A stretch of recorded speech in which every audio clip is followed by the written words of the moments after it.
2. Hey folks, welcome to the 2022 Odyssey Swim Run Casco Bay Islands pre-race meeting. My name is Lars Finanger. I'm one of the race directors and co-founders of Odyssey Swim Run. I'm joined tonight by Aaron Pallian, and who's also one of our partners at Odyssey Swim Run, and John Stevens, who's race director and a resident and a three-time winner of the Odyssey Swim Run Casco Bay. It's been a while, John, so I know you probably can't remember. Been a few years, I don't remember. We're really excited to have you guys, to be joining you guys tonight and to be letting you know a little bit about the course this year and some more information. Just to kick things off, we do want to pay a tribute to the race founder, Jeff Cole. Jeff, unfortunately, is no longer with us. But without Jeff Cole's vision for bringing swim run to Maine and swim run to Portland, Maine, I think this would still be a very, very European-centric sport still out in Scandinavia. But Jeff had the vision back in 2015 to come up with this unique course in the island chain outside of Portland. Jeff, being from Kennebunk, Maine, knew this area of Maine extremely well, having grown up out here. So we're now in our 6th annual Cole Classic, we call it, otherwise known as the Casco Bay Islands Swim Run, otherwise known as Odyssey Swim Run, Casco Bay Islands. And yeah, we're just really excited to have you guys all joining us tonight. So with that said, let's get into the nitty gritty. And we're going to start over with Aaron Pallian, who's going to go through some of the weekend schedule of events and important times and other miscellaneous info.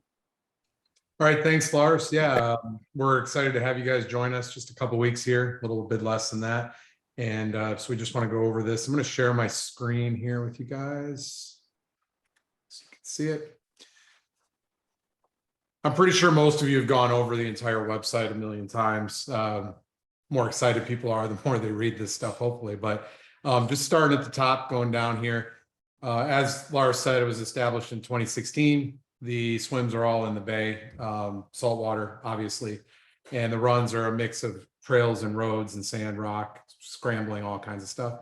The air temperature is going to be about 77, 75 degrees. Although I think, John, you said it's been hotter recently, right?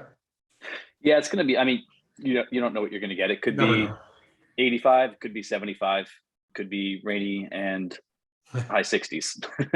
We don't know. Yeah, and the average water temperatures hover right around 60, maybe more. The total distance covered for long course is 23 miles. Short course is 10 and a half. The gain, John and Lars, where's most of the gain at? I know you're going to go over the course later, but while I'm just kind of doing some overall stats here. If you're talking elevation gain, it's pretty spread out.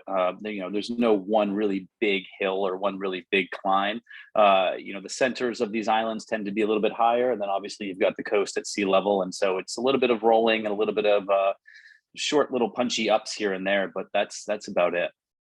I know even from a standpoint of director, photographer, the bouldering and the scrambling, that seems like hills, even though you're not going up very high. So total run distance on long course is 18 miles, 8.5 on short course. And this year it's the longest run is 3.1 miles for long course and the same for short course. Swimming. And I'll jump in there real quick and we'll talk about this in the course, but I would say expect the longest run to be longer than that because we have sandbars in play. And with the tide being low for a lot of this, you can expect those swims to actually be probably more like runs. You're talking about the ones that turn into runs when the tide, some swim it, some run it, right? Yeah, exactly. Yeah. So the total swim distance and this will change too with that, obviously then, but the long course is about 5 miles and short course is about 2. The longest swim at once is 1,260 meters for long course and short course is 890 meters. Scrolling down the website here to things that are relevant. to this meeting. We hit the schedule of events, so I just want to go over that. Packet pickup is that, and this will, as you guys can see on screen here, the schedule of events and the important addresses play well together. So I'll just kind of bounce back and forth here. Packet pickup is on Saturday, July 16th. We have 1 day of packet pickup. One change that I have not emailed anyone about that I'm going to tomorrow is that given the extraordinary wait for some shipping to get to people, usually USPS and even FedEx and UPS has been great over the years, but recently we've just found that they've been pretty terrible, quite frankly, with some other stuff we've done.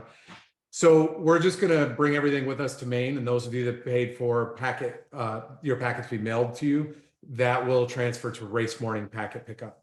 So no additional fee for that. Whatever you paid to have it shipped, that's then applied to race morning.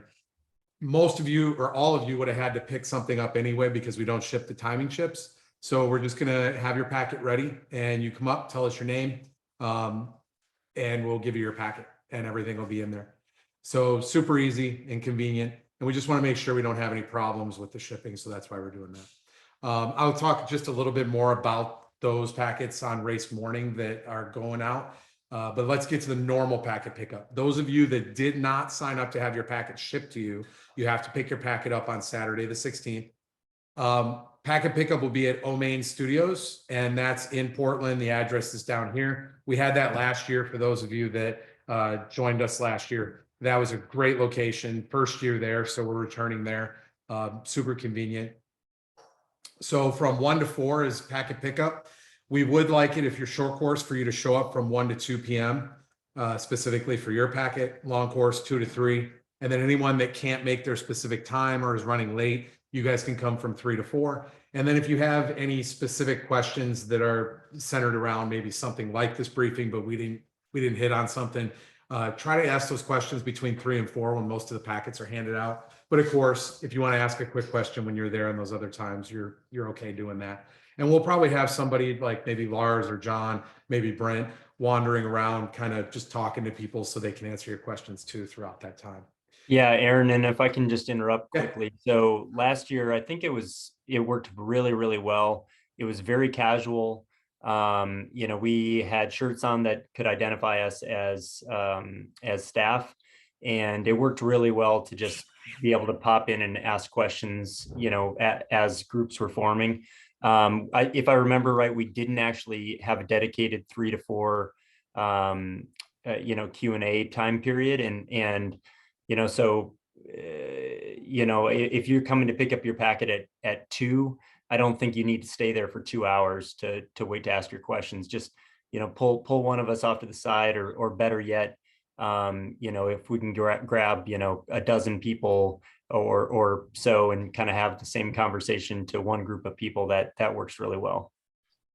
And that brings up something I have emailed. If you're listening to this and you're part of a team and your teammate is not registered, they need to do that. That really slows down the packet pickup line if you guys show up and your partner hasn't registered. So make sure they do that. And if you have any questions on how they do it or any of that, it's really easy, but it's on the frequently asked questions page, as is anything you want to change in your add-ons or registration information. That's in there too. If you need to rent a wetsuit still, I believe we still have a handful. Not sure exactly what sizes, but if you get into your run sign up account, and the instructions again are in the FAQs, you can add that on still, and we'll have that wetsuit for you there, assuming we have that size available. So yeah, show up really anytime during there, but try to stick to what you're assigned, and we'll get you your packet. And, we think that we're going over, between the website FAQs and this video, we think we're going over everything. If you have any questions, please email us before the event, so that we can keep it as streamlined as possible and just answer your question ahead of time. Do you guys have anything else about packet pickup you wanted to mention? Nope. Okay. So jumping right into race day, everyone's wherever you're staying. Okay. So if you get your packet and you're staying out of Portland on one of the islands, we'll go over exactly where they're starting. I'm sure you know that by now, but long course is going to start on Chesapeake Island this year. We did change the course up, and short course is going to start on Great Diamond. That we made an actual change not too long ago. I think it was a couple weeks. Short course was going to be on Little Diamond, but we changed it to Great Diamond. So these addresses are accurate down here. The course map is accurate as to where it's starting. And I say that kind of jumping ahead. Some of you will stay on islands where you won't catch the main ferry from Portland to go to the start. If you're getting your own taxi or you're finding your own way to that start island, just know that that's where they're starting. For the majority of you, you're going to be in Portland and you're going to find your way to Casco Bay Lines ferry terminal. For a long course, the athletes will start to arrive, park, walk over, line up, whatever, around 4 a.m. The official ferry loading begins at 4:30 and will depart for Shabig at 4:45. Why so early? Well, sunrise is, I think it's at 5:55, 5:50. So we're going to start as early as we possibly can. Now, before you get on the boat, a couple things to keep in mind, and this goes for short course too. I won't repeat that when I get to that schedule. But what you need to keep in mind is we do have areas to check your bag. So don't bring anything of value when you check your bag, please. If you leave your keys, your cell phone, that's at your own risk. We don't run a high risk of people stealing and going through bags, but you can imagine we're not going to sit there and check bags out and verify IDs at the finish line. So someone may accidentally get a bag that's not theirs. If there's similar ones, you get the picture. So it's on you what you leave in that bag. We recommend you don't leave anything of value. So we'll have an area as you're walking up. They're carts. They look like luggage carts. They're kind of netted in on the side. You're just going to put them in those. We'll have those marked. We're going to have a couple tables there. Tony, our timer, he's going to help me hand out packets for those of you that did the packet mailing. Remember, you are going to get your packets. There's about 70 of you that'll get your packet that morning. That includes timing chip and your wetsuits, everything. Everyone else should have all their stuff already. Drop your bags and you're going to get on the boat. Now, we're going to tell you when to board the boat. Tony's going to set up a couple timing areas with antennas or these cell phones that pick up your chips or Bluetooth. You're going to walk by a certain area. We'll direct you as you're getting on the boat, and it will check everyone into the race by doing that. So we'll just have those instructions for you when you get there. We'll show you where to load. And kind of backtracking one thing to packet pickup. If you want to know what you're going to get during packet pickup and everything, I won't spend time going over that, but go to info, packet pickup. We've got everything there. But something to keep in mind is that whether you're a team or an individual, everyone has their own individual number and their own individual timing chip. Your time as a team when you cross is calculated by the first timing chip that's assigned to the team. You have two because you each have one, but whoever crosses the first or crosses first, their time is read as the team time. But you will each, when you check in for packet pickup or whenever you get your packet, everyone has their own unique packet. You don't need to come to packet pickup together as long as you each pick your own packets up. We can't have someone picking up someone else's packet. You can't do that. You got to pick up your own packet. Okay. All right. So you guys are on the boat and you're making your way over to Shabig. You get off at Shabig, and at 5:50 a.m. we'll do the anthem and some announcements. One of us will be there to do that. I'm imagining that'll be one of you two, right? Over there. Okay. So they'll run you through that, probably have some things they want to talk to you about the course. And then you start at 6 a.m. promptly. So the only other time thing to go over here is the cutoffs. You have to exit Long Island at 9:45, and that's the first cutoff for long course. 11:30 a.m. you have to exit Little Diamond. That's the second cutoff. And the last cutoff is exiting Peaks. You're going to be on Peaks two separate times. You come on to Peaks, then you go off. And then the next time you come on to Peaks is when you finish. And it's like a 300-foot run to the finish at that point. So this cutoff at 1 p.m. is the first time you're on Peaks. You have to get off it by 1. And then you'll circle back around. After you exit Peaks, there's no other cutoff. You pretty much have the time you need to get to the finish. Is there anything you guys wanted to add before I go on to the short course? Okay. Same procedure for short course. So one thing I did forget to mention is that long course, we're chartering or renting the entire boat. It's a private rental. So that is not a public ferry for a long course. And that's just in case maybe the weather gets really bad or the waters are beyond swimmable or something, and we have to have some more time or move to another location. We can load everyone up, move 1 or 2 islands down and kind of condense things. So that's very convenient. We're not doing that for short course. So the short course is a public ferry, which means that, Lars, correct me if I'm wrong, but they can technically take 2 different ferries and still make it in time, right? Or no, it's just one. I'm gonna defer to John. I mean, I think we're gonna suggest that you get on, the ferry that everyone in the race is getting on. It I should think fit there are- everyone, even with the public getting on, right? You're muted. Yeah, John. but yeah, I mean, John, on a Saturday morning, or sorry, on a Sunday morning, what do you think? Will it be? So there's actually only one ferry that'll get there in time. There's that 8 a.m. ferry. So if you're not on that 8 a.m. ferry, you're kind of shit out of luck. Okay, so that answered that. And there's enough room. I mean, there were public ferries departing last year and it was no problem. So that 8 a.m. ferry, you see the schedule there, guys. 7 a.m. is when you should arrive. That's what we recommend. 7:30, the loading begins. And 8 a.m. is when you get on, and it departs for Great Diamond. Now, if you're picking your packet up, if you're one of those 70, because that total does count short and long course, you don't have to show up when long course does to get your packet. We'll have your packet on this schedule for short course, but you do have to be on the boat by 8. We'll check you in there. And then same thing, 8:25 a.m. anthem and announcements on Great Diamond once you're off. And 8:30 is when that race starts. You're going to check your bags in the same place, same way that long course did. You'll just do it after. And by then you should see at least one cart that's maybe like half full. You'll know where to do it. We'll have some orange flashing lights to signify where that goes. So that is it for that. Any of you that have spectators, just real quick, on the other side, when we pull up the map, I'll look at that I'll show you guys real quick before I hand it off to these guys.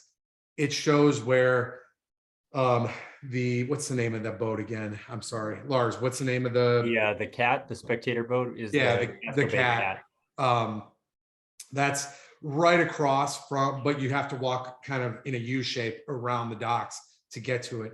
And that's where the spectator boat will take off. So 6:30 is when people should arrive for that. We'll load at 6:50, takes about 10 minutes. We'll have the shirts there for you guys, but the meals are at the end after they depart that. And that will kind of just go up and kind of meander around and follow the course the best it can. It's not going to take an absolute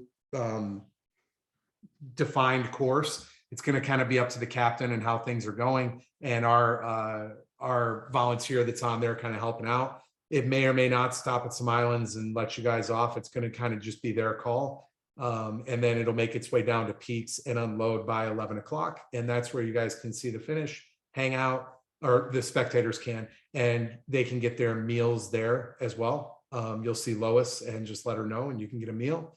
And you do have to get, if you're a spectator, just like the athletes, you have to find your way back and take the public ferry from Peaks back to the mainland in Portland.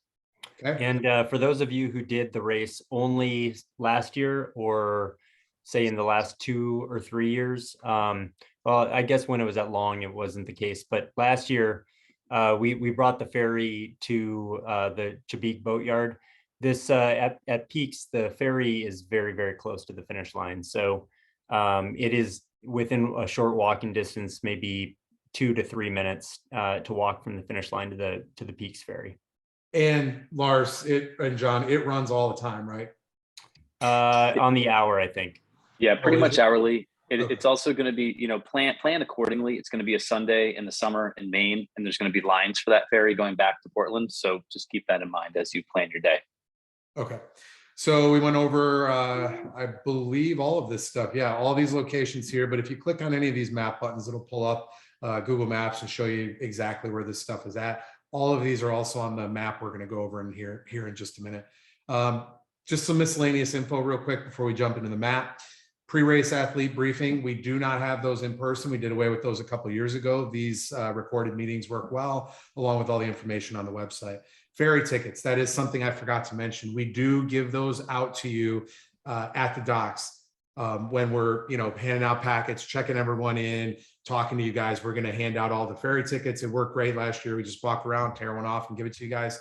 Spectators that are not on, so there's no one allowed on the first boat, the long course athlete boat. It's only athletes. Family cannot be on that. And those long course athletes will not get a ticket. only short course athletes will get a ticket. Okay, thank you for saying that. Last year it was a little different. So Yep. again, long course only on that first boat, and you will not get tickets from us. You just go on. Short course, you will get tickets from us. And since that's a public ferry, anyone else can join us on that boat. So if you have family that wants to take that over towards Peaks and get off there and just wait for you, that's fine. But they So get their own I'm ticket. gonna interrupt you there, Aaron. So that boat that's going to go to the short course start does not go to Peaks. It will travel down the bay and it'll travel back. So if you hop on that short course boat, you're just kind of along for a ride. It's not a convenient boat for spectators to take to watch, because you're going to basically end up stuck on one of the islands. If there's short course spectators that want to watch, I would recommend catching Peaks Island Ferry, which again goes from Portland to Peaks about every hour. Get on Peaks, you'll see them come through once, and you'll see them finish there again. That's probably your best bet as far as spectators for short course goes. All right, sorry, I misspoke on that. Yeah, so short course, you'll get a ticket from us. And Aaron, along those lines, there are a few of you who have emailed us saying that you're staying on Peaks. You're going to have to figure out a way to either get back into Portland to get on one of our ferries that are going to the start, or you're going to have to get a water taxi to take you to the start line. But if you're on Peaks, you are not going to be able to catch a ferry to any of the other islands. Okay. And if you have questions about that, I mean, you can research it yourself, but you can also reach out to us instead of us going over all the details of that. But yeah, short course will get a ticket from us, and you'll get on the public ferry, and that's how it'll go. Okay. Change of clothes bags. We went over cutoff times, restrooms. So there's restrooms at the ferry terminal, Casco Bay Ferry Terminal. There's restrooms at Lions Club on Peaks at the finish, right, guys?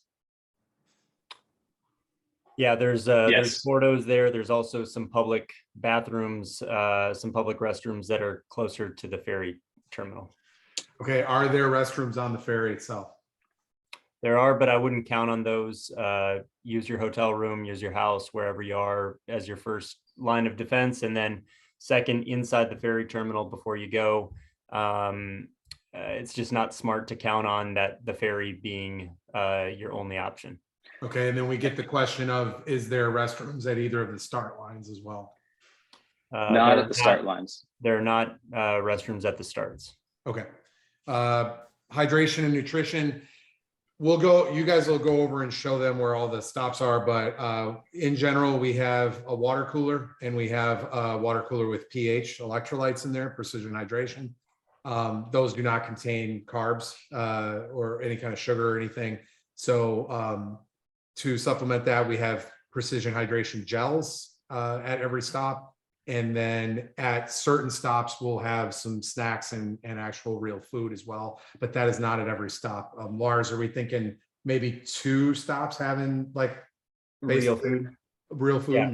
Bunch? Yeah. So Aaron, I want to elaborate here quickly. So the precision hydration, we're going to be putting tabs that will dissolve in water as your electrolyte mix. We've used them since the inception of our race, and we get really great reviews on it. You're wearing a wetsuit when you're out there running, and so you're going to be losing a lot of the key electrolytes out there. So yeah, as Aaron said, it's a low to no calorie drink, and so that's why pH now has the gels that they have as well, and we'll have a bunch of those. But you should definitely, if you haven't tested them before, go to their website and order some beforehand, so that you're not trying it for the very first time on race day. And just to bump along with, so we provide you, and John may have no, he doesn't have the actual one. This is our last year's cup, but we provide you a collapsible cup. You carry that in your wetsuit pocket. You'll fill that up at each of the aid stations, and then you can just put that right back in your wetsuit. This year's is neon green instead of the red. Neon green, and this is an old one, but we also do have a limited number of flasks that you can purchase, and so you could fill those up, and essentially you'd be running throughout the islands carrying this. Really, I go on every single one of my runs with this. It's fantastic. 500 milliliters. So we'll have a select number of those that you can purchase. Again, as you drink, they kind of collapse down, easy to stuff in your wetsuit and carry along with you. So, just make sure that you're, fueled and extremely, very well hydrated out there. Potential to be a very hot day, but even if it's a day in the 60s, 70s, you are going to be sweating a lot more than usual because you're wearing that wetsuit. And at the aid state or at the water stops, guys, for those of you that are new and haven't done one with us, they're pretty much self-serve. There may be someone there that's helping out, but if there's more than one person running through, it's going to fall on you to fill up and just kind of take care of yourself. The packet pickup items too. Lars just went over a couple, but John, can you hold up the bib? So this year, again, we're going red and blue, but different design for sure. Long course is red. And you can see on that one, there's no white piping around the neck and the sleeve or the where your arms come out. The teams are what John has there, and the white around the edges is actually the solo. That there is short course with the blue. This year they have the specific race logo on them, which is nice.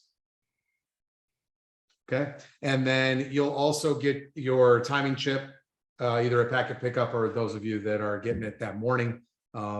Same thing as always goes around your ankle, either one, doesn't matter. You each have one, and there'll be various points throughout the race that will probably get a check-in time from you without you even knowing. We're not going to stop you or anything like that. We shouldn't. You just run by whatever we have and it should grab you. And I think that's it. No, the swim caps. Yep. Swim caps are red and blue again, but they just say ARC or Odyssey on them. And the rental wetsuits will give you those. And there was one more thing. Oh, rest tubes. So for those of you that are going solo, one of the rules is that we are going to give you a free rental on a rest tube. They automatically deflate if you pull them in an emergency. You wear them around your waist. They don't bounce around. They're pretty damn good. So I think we've only had 3 inflated total last year, and I don't think any of them were in emergency. They just kind of, I think someone pulled them on accident. They turned them in at the end. So, but if you need them, they're there, certainly. And you turn them in. And, Aaron said, those are mandatory for anyone who's in a solo race. If you are in a team and you want one, I think we'll have maybe 10 or 15 extras. So if you're in a team and you want one of those, I think you can either email us or rent those can you rent them on the website, Aaron, or do they need to email us? No, I can't remember. You might be able to go into your registration, your run sign up in the add-on section where the wetsuits and all that crap stuff was. And I think otherwise just plan on maybe renting one on site. Yeah, and that brings up something else. We always get questions if we're going to have merch. We will have some merch there for purchase. So we do accept credit cards. Cash is always king, but we'll have stuff there as well at packet pickup and after the race. So the items, Aaron, do you want to just quickly mention what those items that we will have available for merch are? Yeah, we're going to have race specific swim caps this year with the logos from each race. We're going to have stickers from each race, not just Odyssey. And then we have a special edition shirt for Casco Bay, a special edition coffee mug, and a Odyssey sweatshirt. That'll be very limited. We'll reorder for each race, but we'll have the Odyssey sweatshirts as well. And that's it for the first race, keeping it kind of limited. Do you want me to grab some of that stuff, Aaron? No, we're all right. Keep it a surprise. All right, awards real quick. I'll let you guys talk about boats and that kind of stuff that are in the swim sections and how that works, but as far as safety and medical and stuff. But awards, guys, we started doing them as you cross the line last year, and we found that it worked very well. We can, once everyone crosses, kind of mention everybody's name that won, just to get it out there. But we like, as you cross, give you a minute, bring you over, talk to you for a second. Mark will get you on the mic and give you your award right then, snap a picture, and you're on your way. So We have some really nice awards for you guys this year, but if you know you're one of the first ones across, please do not just wander off and have us find you, come get your award. And we'll have finisher shirts, also long sleeve finisher shirts for you. You can claim those with Lois over by the food at Lions Club when you finish. And your And bags. why long sleeve? I mean, guys, I can't tell you over the years how many people, whether they think it or not, even if it's a 80, 90 degree day, the water's cold in Casco Bay, and you know, that delayed chill, that delayed hypothermia that kind of sets in once you're done and once your body's had a chance to start settling down. Can't tell you there, it's really, really nice having a long sleeve option there for you at the finish. You know, and with most of our racers coming from the Northeast, you know, we know that you guys spend a lot of your time in a bit colder weather. So, you know, we heard great things about the hoodie sweatshirt last year. And, you know, I think to go off of that, you know, this long sleeve shirt should be a really cool item. And just to reiterate, wetsuits are mandatory because undoubtedly we will get a handful of people in the next 2 weeks asking if they can go without them. You cannot. But look at the rentals we have left. We do have a discount code. Email us for ARC wetsuits if you want to purchase one. I think you could probably still get it in time, but it's real close. And then if you find yourself in a pinch and you need one, there's all kinds of people in our group on Facebook that could maybe overnight you one, or if they're coming to the race, bring an extra one. There's always a way to find one. And, you know, we know some of you are very experienced and you're okay even in colder water. It doesn't matter. Everyone wears a wetsuit, not only to make it fair and because it is cold, but also it's a little bit of a safety factor out there. It gives some flotation, which is nice. So just make sure you have one, guys. Yeah, the other items, and Aaron, just to bounce off that quick, the equipment wise, the other items like pull buoys and, you know, paddles, those aren't mandatory. You don't have to wear those.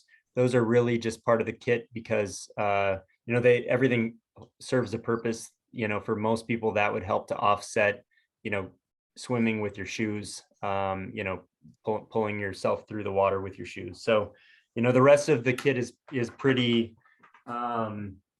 you know, is not mandatory. You know, as far as shoes, a lot of just very, very quick, a lot of you guys ask about shoes.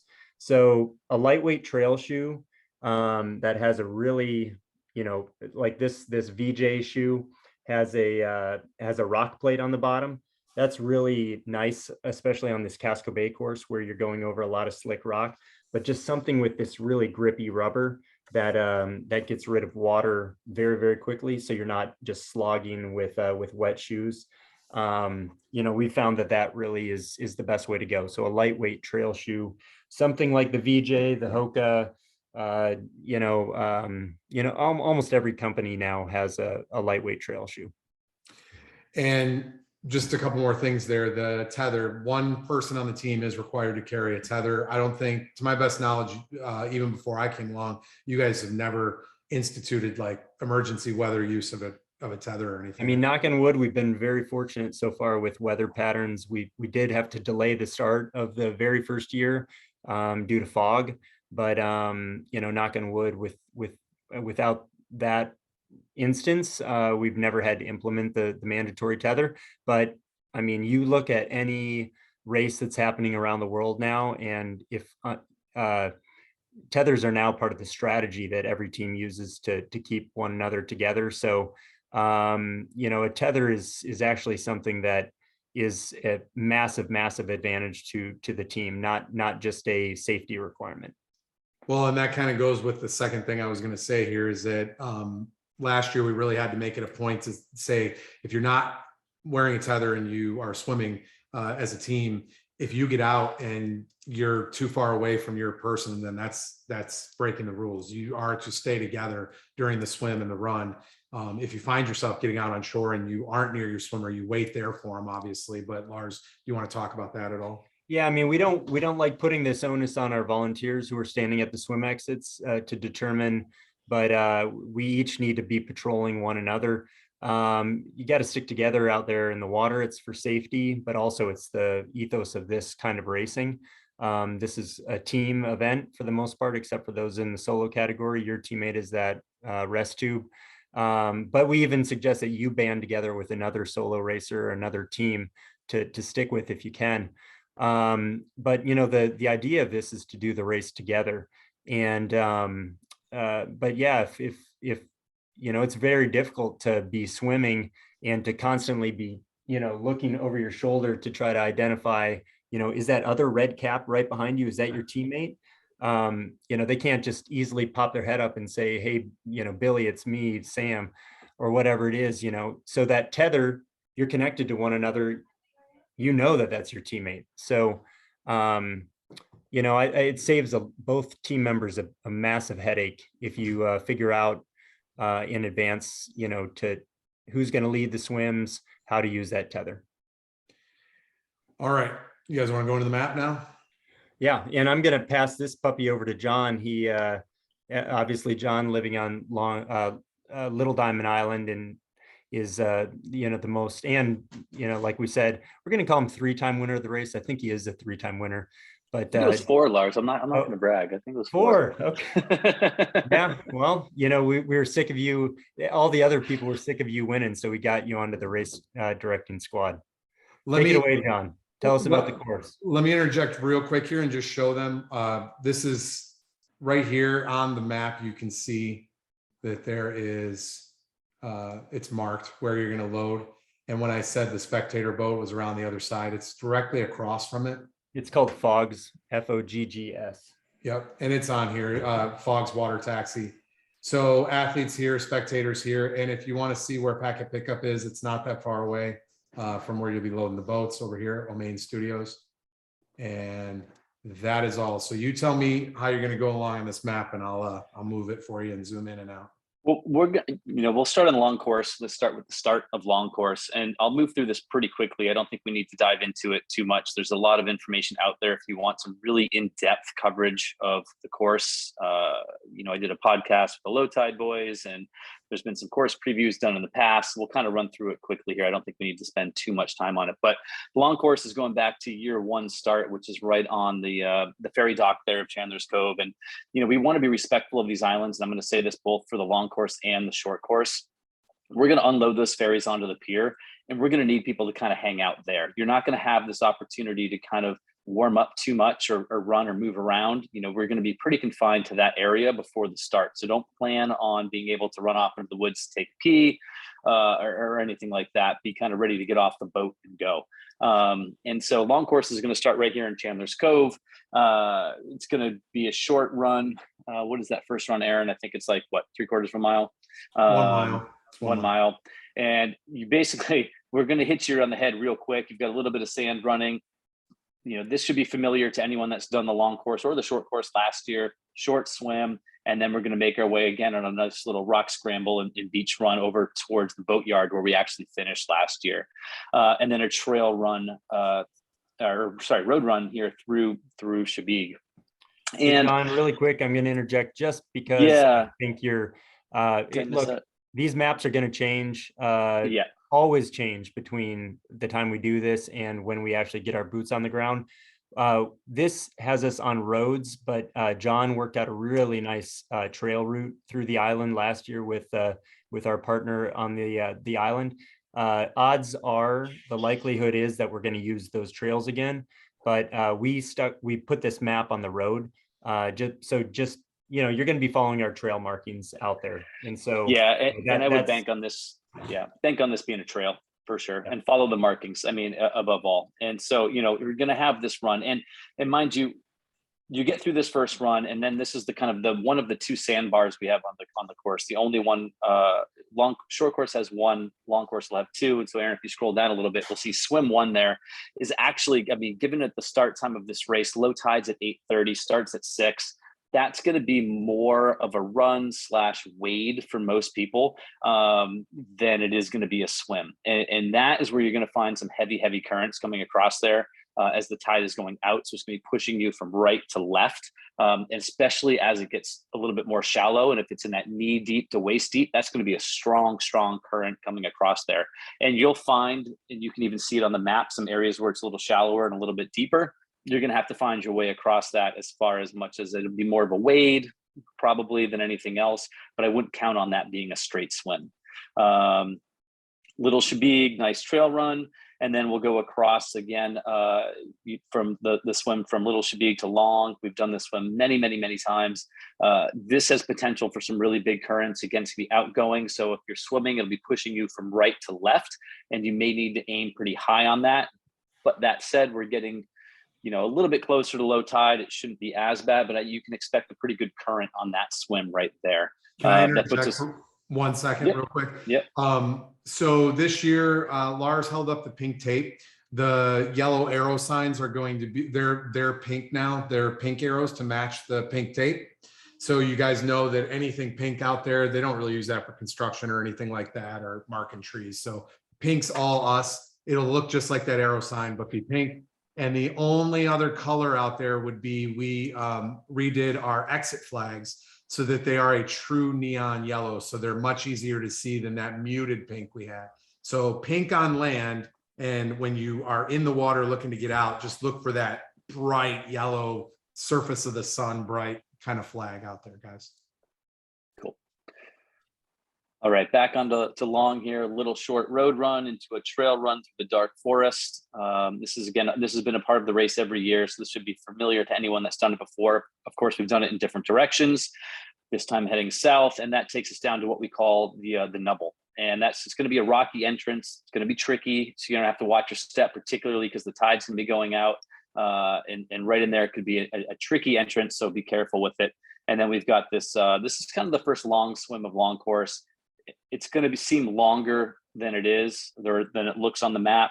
You hit that sandbar and you are up out of the water and then right back in the water. I wouldn't even take your goggles off your head. You are up and over that little sandbar, back in for another short swim over to course favorite Vail Island. And this is true Maine rocky island running at its best. So rock hopping and rock scrambling, a little under a mile around this island before we head back to mainland Long Island. Hey, John, one thing here, Yeah. quick. So Vail Island is one of those where we oftentimes do not have a flag marking where you need to enter get onto the island. You're basically just swimming to the first point of land. So we do our best to get you out of the water and to make it so that you just swim towards that first pitch of land there. It's really the only part of the trail that you can get on. The same thing, then you're going to go clockwise around the island, and then you're basically just going to find a spot on kind of this sandy beach that's, almost 3/4 across the island, three quarters around the island. And then you'll pick up the flag on South Beach back on Long Island, and you'll make that swim. So Laura, there's a flag here on the sandbar or no? Yeah. Okay. Yeah, there will be a flag to get out of Shark Cove. So there's one here and one here. They need to make sure they don't go to this flag from here, go to the island. Right. Okay. Correct. Yep. Correct. And you'll be bummed if you don't go to Vail Island. That's hands down. People say it's the most fun and adventurous part of the entire race. And with that too, Lars, you say this every year, and I like to repeat it to anyone that does it. You're not going to win the race there, but you're going to lose the race there. So watch your step as you go around there. It can be a little treacherous. And you definitely, that's a great, and Vail Island's the perfect island to practice kind of this swim run ethos, where we help one another out on the course, because some of these steps, it requires the person who goes up to turn around and to help the person behind them, up these rocks. It's a very, very challenging but doable island to get around. Yeah. And with that too, definitely you're sticking to the perimeter of Vail. There's no cutting through that. That's the courses around the perimeter. And even if you tried to cut through any of it, you would end up with an extreme amount of poison ivy. So not going to be the case. But anyway, from Vail, you then swim to Long Island, quick up and over Long. You have a little hill there. There's your elevation, Aaron, coming up right out of there. It's a little kick in the gut as you come off of Vail. And then we have, which I believe is the longest swim of the day for Long course, which is from Long Island over to Cow. Now, in the years past, we've done this from Cow to Long, and the sun's been right in our face. This will be a nice kind of change of pace. The sun will be at your back. This is going to be a tricky exit, as you're going to, Aaron, if you zoom in on that exit over there, You can see how we end up going in and around a point there. So we'll figure out an exit flag strategy, but essentially you're going to have to go around this crop of rocks right here if you follow that swim course, and then make a left-hand turn into the beach there.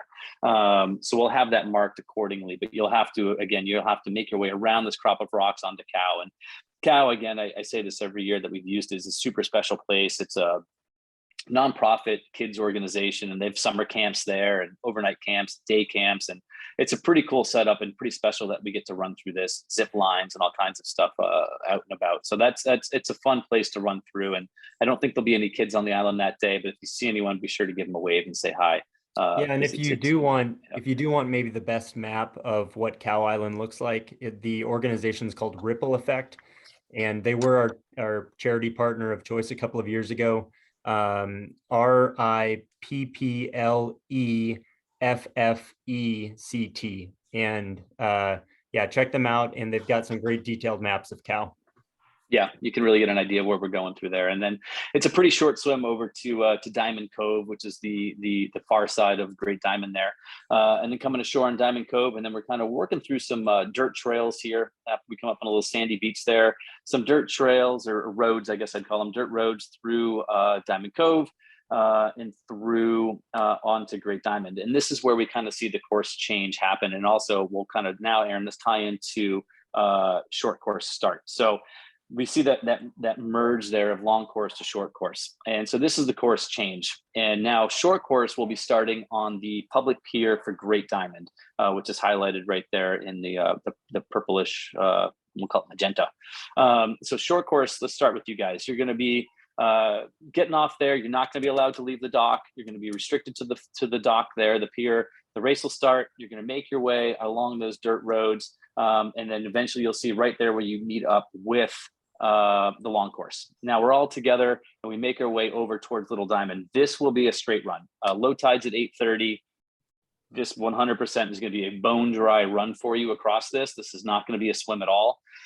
So a run over to Little Diamond. And now we have a kind of a little loop that we've not done on Little Diamond before. So if anyone knows me or follows my Strava, I run this a billion times every summer.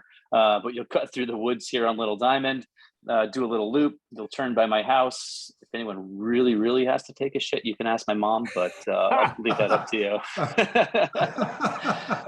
Because our house is right there. But anyway, new pier jump course this year. So we'll make our way through Little Diamond off to actually one of our race participants, Chris Moore, has been generous enough to allow us to come down here and go off the end of their dock and their home and take a peek at their little boathouse there. It's beautiful. And I'm sure his family and friends are going to be there cheering, which is going to be great.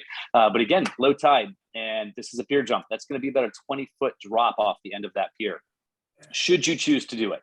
Or backflip in your case, John. Exactly. If you know, I feel like this is an opportunity to show us what you've got right off the end of the dock there. This is the That's short. the jump. And if you're really freaked out about a 20-foot drop into the water, you can make your way down the ramp and then just kind of hop in right there off the float, which is maybe a foot. John, give us an idea. How deep is Casco Bay in and around that dock? Plenty deep. You couldn't hit the bottom if you tried, particularly if you've got a wetsuit and a pull buoy on. You are more than safe. So one thing that's very important to chat about here, being a 20-foot drop, don't be tethered to your teammate at that point. Exactly. Actually, you're not allowed to be. Yeah, you're not allowed to be. That's a definite no-no. And the last time we did a pier jump like that, we had people who were jumping in and goggles were just getting blown off. So mind your gear, mind your equipment. It's a fun thing to do. It's awesome. I highly recommend it. Make sure you've got a hold of your paddles and probably don't want your pull buoy between your legs. Don't want your goggles on your face. Make sure you've kind of got a handle on your equipment as you go off into that jump. Yep. And again, so don't be tethered, but there is the, we call it the bailout option, but there's no shame in going down that boat ramp and stepping in the water. Yeah, absolutely. And now we have, again, this is a new swim. So it's obviously going to be a little bit different than what we had planned on the original map. So this is a longer swim. Definitely the longest swim for the short course, pretty close to the longest swim on the long course over to Peaks Island, to what's called Trefetherin, which is a little club there. And it's going to be easy to sight off of. It's a building with a huge green roof. You can see it clear across the water, easy to get to. And so from there, we're on Peaks. And this is one of the longer runs here as we kind of hit the island and make our way to the backside and then into the trails. And this is what we call heads up racing and swim run, especially with our races. You get into these trails and it can get a little bit thick, it can get a little bit overgrown, and you really have to be watching for those markers as you make your way through there. You know, obviously we've got a line out on a map here, pretty I'd say not accurate. Not accurate. not accurate. And the other part, you know, if you've done this race in the last 3 years, we haven't truly taken you through the Peaks Island Land Preserve in a number of years. So, I mean, this is going to be 100% about following the ribbon that's out on the course. You know, it's orienteering style in there. And John, you know, I don't know if you've been into that trail near Seashore, kind of where the exit of that is in you know, recent months. I've heard that you guys are also kind of suffering from a bit of a drought, but you know, last year the wooden planks that led out onto that were disbanded and basically floating underwater. It was a bit of a slog to get through that. I can't imagine that that's going to be the case this year, but you got to be ready for anything. Yeah, I don't think so. I haven't had a chance to make it out there yet this year. But it could be. You could be waist deep again. That was pretty much an anomaly last year. I think and it was high tide really and a wet summer, and it there was was a lot only going about on. a 50-yard stretch, so it was really a small section. Yeah, but be prepared for kind of a boggy mess. And again, make sure you're following the flags there. That's the only way you're finding your way. But that brings us to short drive on Peaks, make our way around the road. And puts us into the swim over towards Cushing. And this is, you know, these swims don't look big. Especially these next two, don't look big on the map. These are big swims, particularly with the current. At this point, you've got an incoming tide. And so that's going to be pushing you from left to right. And so bear that in mind as you're kind of aiming towards this little cove that we swim into on Cushing Island, that there's be some current effects there for sure. And we saw that even last year on the long course start. You know, especially by this point in the race, some people are definitely going to be affected by that current. So bear that in mind as you hit that swim. Then we hit Cushing Island and make our way kind of a loop around the island.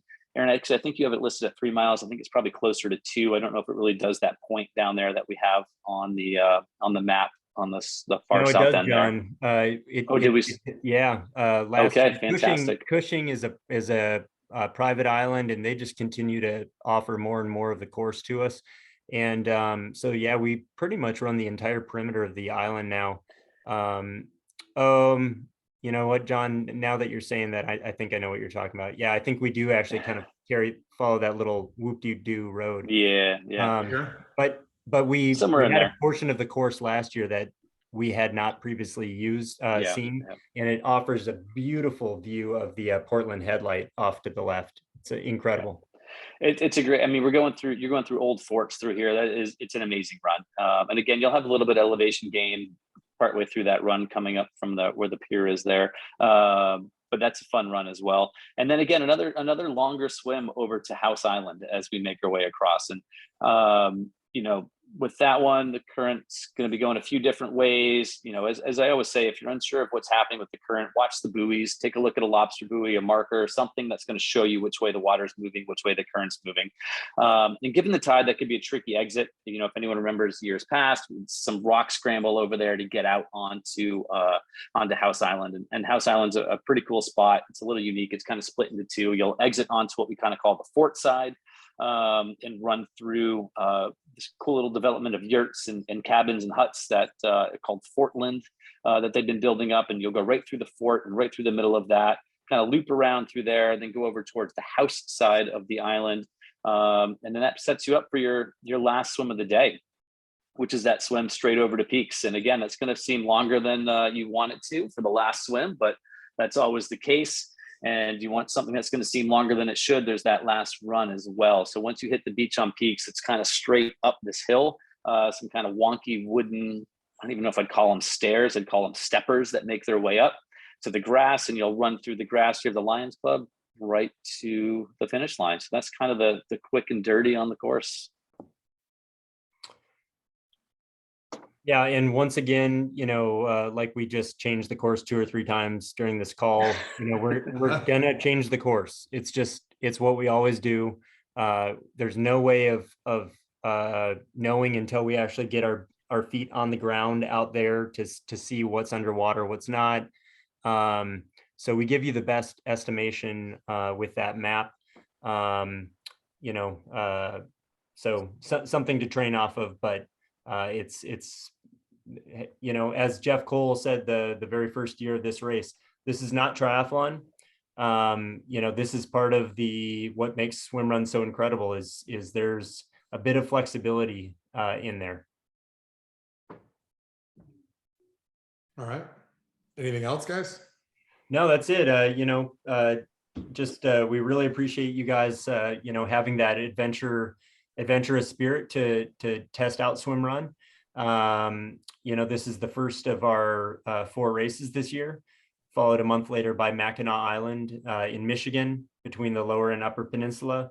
In middle of September, we're out on Orcas Island in the San Juan Islands of Washington.